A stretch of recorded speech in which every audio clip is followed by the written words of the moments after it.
ಧರ್ಮಸ್ಥಳ ನೇತ್ರಾವತಿ ನದಿಯಲ್ಲಿ ಸಿಕ್ಕಿತು ಮೂಟೆಗಟ್ಟಲೆ ರುಂಡ ಮುಂಡ ಮಾಂಸ.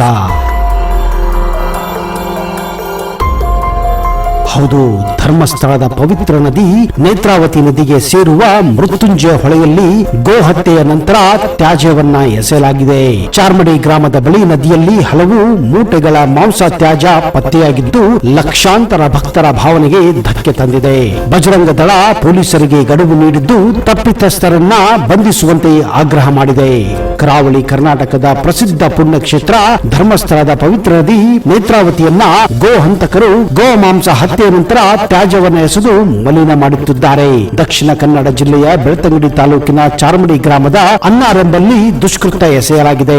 ನೇತ್ರಾವತಿಯನ್ನು ಸೇರುವ ಉಪನದಿ ಮೃತ್ಯುಂಜಯ ಹೊಳೆಗೆ ಗೋ ಹತ್ಯೆಯ ನಂತರ ತ್ಯಾಜ್ಯವನ್ನ ದುರುಳರು ಎಸೆಯುತ್ತಿದ್ದಾರೆ. ಪಶ್ಚಿಮ ಘಟ್ಟದಿಂದ ಹರಿದು ಧರ್ಮಸ್ಥಳದ ಬಳಿ ನೇತ್ರಾವತಿಯನ್ನು ನದಿಗೆ ಸೇರುವ ಮೃತ್ಯುಂಜಯ ಹೊಳೆಯಲ್ಲಿ ಮೂಟೆಗಟ್ಟಲೆ ಗೋವಿನ ರುಂಡ ಮುಂಡ ಚರ್ಮ ಎಸೆಯುವುದು ಕಂಡುಬಂದಿದೆ.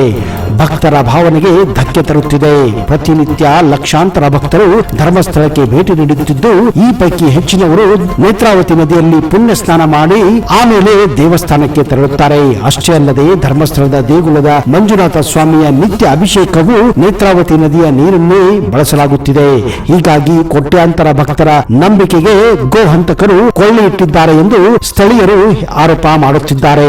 ಚಾರ್ಮಡಿ ಗ್ರಾಮದ ಅನ್ನಾರ್ ಬಳಿ ನದಿಯಲ್ಲಿ ಗೋವಿನ ರುಂಡ ಮುಂಡಗಳು ಪತ್ತೆಯಾಗಿರುವುದು ಈ ಪ್ರದೇಶದ ಹಲವು ಮನೆಗಳಲ್ಲಿ ಮತ್ತು ಅರಣ್ಯ ಪ್ರದೇಶಗಳಲ್ಲಿ ಅಕ್ರಮವಾಗಿ ಗೋಹತ್ಯೆ ನಡೆಯುತ್ತಿರುವ ಬಗ್ಗೆ ಅನುಮಾನ ಸೃಷ್ಟಿಸಿದೆ. ಹೀಗೆ ಗೋಹತ್ಯೆ ಮಾಡಿದ ಬಳಿಕ ಅವುಗಳ ಅವಶೇಷಗಳನ್ನ ಮೂಟೆ ಕಟ್ಟಿ ನದಿಗೆ ಎಸೆಯಲಾಗುತ್ತಿದೆ ಎಂದು ಸ್ಥಳೀಯರು ಹೇಳುತ್ತಿದ್ದಾರೆ.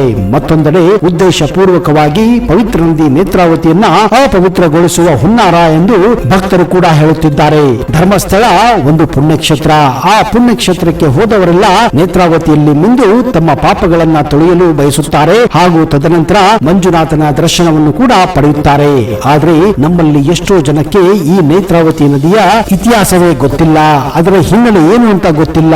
ಇದು ಎಲ್ಲಿ ಹುಟ್ಟುತ್ತದೆ, ಹೇಗೆ ಹರಿಯುತ್ತದೆ, ಏನೆಲ್ಲ ಅದರ ಮಹತ್ವ ಇದೆ ಅನ್ನೋದು ತಿಳಿಯೋದು ಅಷ್ಟೇ ಮುಖ್ಯ. ಬನ್ನಿ, ಈ ವಿಡಿಯೋದಲ್ಲಿ ನಿಮಗೆ ನೇತ್ರಾವತಿ ನದಿಯ ಸಂಪೂರ್ಣವಾದ ಮಾಹಿತಿಯನ್ನ ಕೊಡಕ್ಕೆ ಹೋಗ್ತಾ ಇದ್ದೀನಿ. ದಯವಿಟ್ಟು ಈ ವಿಡಿಯೋನ ಕೊನೆವರೆಗೂ ಮಿಸ್ ಮಾಡದೆ ಸ್ಕಿಪ್ ಮಾಡದೆ ನೋಡಿ.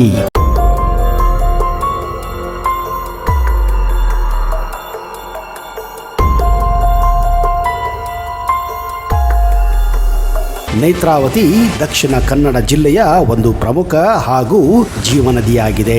ಚಿಕ್ಕಮಗಳೂರು ಜಿಲ್ಲೆಯ ಸಂಸೆ ಎಂಬಲ್ಲಿ ಉಗಮವಾಗುವ ಈ ನದಿಯು ಮುಂದೆ ಉಪ್ಪಿನಂಗಡಿಯಲ್ಲಿ ಕುಮಾರಧಾರಾ ನದಿಯೊಂದಿಗೆ ಸಂಗಮವಾಗಿ ಸಿಂಧೂ ಸಮುದ್ರ ಅಂದರೆ ಅರಬ್ಬಿ ಸಮುದ್ರವನ್ನ ಸೇರುತ್ತದೆ.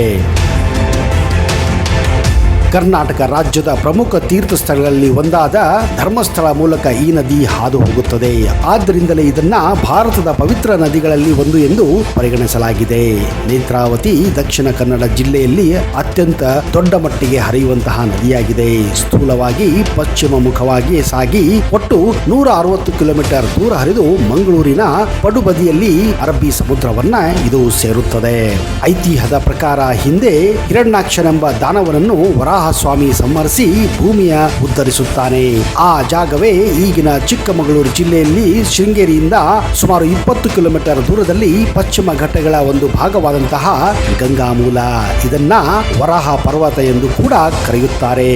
ಇಲ್ಲಿಯೇ ವೇದಪಾದ ಪರ್ವತಗಳಲ್ಲಿ ವರಾಹ ಸ್ವಾಮಿ ಶ್ರಮಿಸಿದ್ದಾನೆ. ಆ ಮೂರ್ತಿಯ ಎಡಕೊರೆಯಿಂದ ಇಳಿಯುವ ಹನಿಗಳು ತುಂಗಾ ನದಿಯಾಗಿಯೂ, ಭೂಮಿಯನ್ನು ಭದ್ರವಾಗಿ ಹಿಡಿದುಕೊಂಡು ಬಲಗಡೆ ಹರಿಯುವ ಹನಿಗಳು ಭದ್ರಾ ನದಿಯಾಗಿಯೂ, ಕಣ್ಣಂಚಿನ ಹನಿಗಳು ನೇತ್ರಾವತಿಯಾಗಿಯೂ ಹರಿಯುವುದೆಂದು ಪುರಾಣಗಳಲ್ಲಿ ಉಲ್ಲೇಖ ಇದೆ. ವರಾಹ ಪರ್ವತದ ಕಣ್ಣಿನಂತಿರುವ ಭಾಗದಿಂದ ಹರಿಯುವ ನೇತ್ರಾವತಿ ನದಿಯ ನೀರು ನೇತ್ರ ರೋಗಕ್ಕೆ ಪರಿಹಾರಕರ ಎಂದು ನಂಬಿಕೆ ಇದೆ.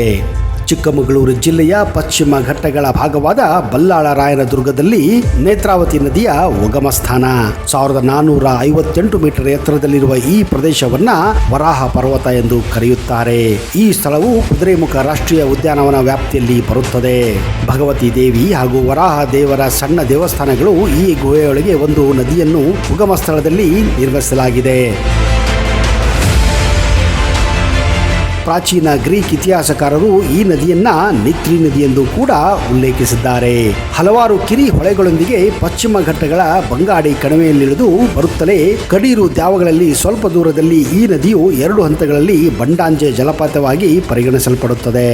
ಮುಂದೆ ಇದು ನೈಋತ್ಯ ಮುಖವಾಗಿ ಹರಿಯುತ್ತಾ ಮುಂಡಾಜೆಯ ದಕ್ಷಿಣಕ್ಕೆ ಚಾರ್ಮಡಿ ಹೊಳೆಯನ್ನು ಕೂಡಿ ಧರ್ಮಸ್ಥಳದಲ್ಲಿ ಉತ್ತರಕ್ಕೆ ಸುಮಾರು 2 ಕಿಲೋಮೀಟರ್ ದೂರದಲ್ಲಿ ಪ್ರವಹಿಸುತ್ತದೆ.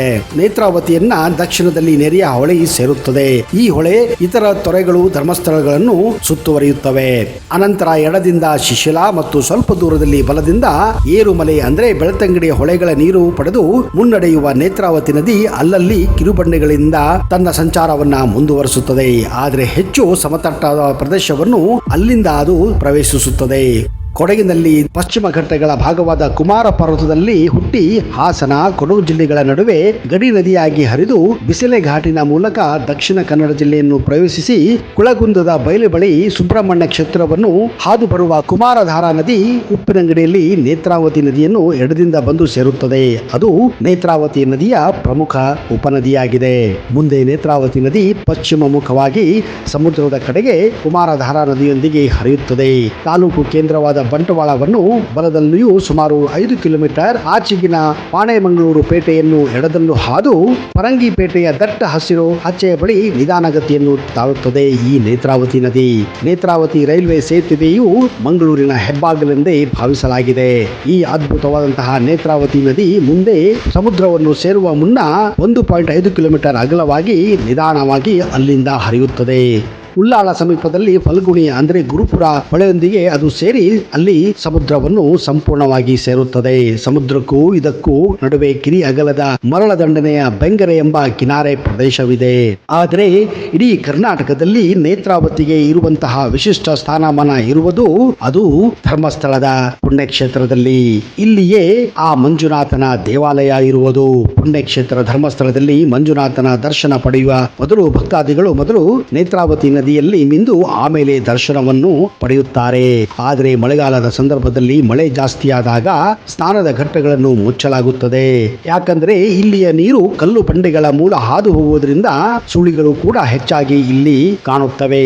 ಈ ಸಂದರ್ಭದಲ್ಲಿ ಭಕ್ತಾದಿಗಳು ನೀರಿನಲ್ಲಿ ಇಳಿಯುವುದು ಅತ್ಯಂತ ಅಪಾಯಕಾರಿಯಾಗಿರುತ್ತದೆ. ಇದೇ ಕಾರಣ ಈ ಸಂದರ್ಭದಲ್ಲಿ ಭಕ್ತಾದಿಗಳಿಗೆ ನೇತ್ರಾವತಿ ನದಿಯಲ್ಲಿ ಸ್ನಾನ ಘಟ್ಟಗಳಲ್ಲಿ ಸ್ನಾನವನ್ನು ಮಾಡಲು ಹೆಚ್ಚಿಗೆ ಅವಕಾಶ ಕೊಡಲಾಗುವುದಿಲ್ಲ. ನೇತ್ರಾವತಿ ನದಿಯಲ್ಲಿ ಮಳೆಗಾಲದಲ್ಲಿ ವಿಪರೀತವಾದ ನೆರೆ ಕೂಡ ಬರುತ್ತದೆ. ಬೆಳತಂಗಡಿ, ಪುತ್ತೂರು, ಸುಳ್ಯ, ಬಂಟ್ವಾಳ ಮತ್ತು ಮಂಗಳೂರು ತಾಲೂಕುಗಳಲ್ಲಿ ಹರಿಯುವ ನೇತ್ರಾವತಿ ನದಿಯ ಬಯಲಿನಲ್ಲಿ ಭತ್ತ, ಕಬ್ಬು, ಅಡಿಕೆ, ತಂಗು, ದವಸ ಧಾನ್ಯಗಳನ್ನ ಬೆಳೆಯಲಾಗುತ್ತದೆ. ಇದೇ ಕಾರಣ ನೇತ್ರಾವತಿ ನದಿ ದಕ್ಷಿಣ ಕನ್ನಡ ಜಿಲ್ಲೆಯ ಜೀವನದಿಯಾಗಿದೆ. ನೇತ್ರಾವತಿ ನದಿ ನೀರನ್ನು ಬಂಟ್ವಾಳ ತಾಲೂಕಿನ ತುಂಬೆ ಎಂಬಲ್ಲಿ ಸಂಗ್ರಹಿಸಿ ಕೊಳವೆಗಳ ಮೂಲಕ ಮಂಗಳೂರು ನಗರ, ನವಮಂಗಳೂರು ಬಂದರು ವಲಯ ಮತ್ತು ಉತ್ತರದ ಸೂರತ್ಕಲ್ ಪ್ರದೇಶಗಳಿಗೆ ಕುಡಿಯುವ ನೀರನ್ನ ಪೂರೈಸಲಾಗುತ್ತದೆ. ನೇತ್ರಾವತಿ ನದಿ ಉಕ್ಕಿ ಹರಿಯುವ ಮೂಲಕ ಬಂಟ್ವಾಳ ಹಲವು ಬಾರಿ ಮಳೆಗಾಲದಲ್ಲಿ ಪ್ರವಾಹಕ್ಕೆ ಮುಳುಗಡೆಯಾಗಿದೆ. 1928 ಹಾಗೂ 1974ರಲ್ಲಿ ಪ್ರಮುಖ ಪ್ರವಾಹಗಳು ಸಂಭವಿಸಿದ್ದವು. ಆ ಸಂದರ್ಭದಲ್ಲಿ ಬಂಟ್ವಾಳ ಸಂಪೂರ್ಣವಾಗಿ ಜಲಾವೃತವಾಗಿತ್ತು. ಸ್ನೇಹಿತರೆ, ನೀವು ನಿಜಕ್ಕೂ ನೇತ್ರಾವತಿ ನದಿಯನ್ನು ನೋಡಬೇಕೆಂದರೆ ಮಂಗಳೂರಿಗೆ ಹೋಗಬೇಕು. ಇಲ್ಲ ಅಂದರೆ ಧರ್ಮಸ್ಥಳಕ್ಕೆ ಹೋದಾಗ ನೇತ್ರಾವತಿಯಲ್ಲಿ ಮಿಂದು ನೀವು ಆ ಮಂಜುನಾಥನ ದರ್ಶನವನ್ನು ಪಡೆದರೆ ನೀವು ಪುನೀತರಾಗುತ್ತೀರಾ. ಅಂತಹ ದರ್ಶನದ ಭಾಗ್ಯ ನಿಮಗೂ ಕೂಡ ಸಿಗಲಿ ಎಂದು ಫೋಕಸ್ ತಂಡದ ಪರವಾಗಿ ನಾವು ಹಾರೈಸುತ್ತೇವೆ. ಅಲ್ಲಿಯವರೆಗೆ Jai Hind, Jai Karnataka. Keep watching focus Kannada.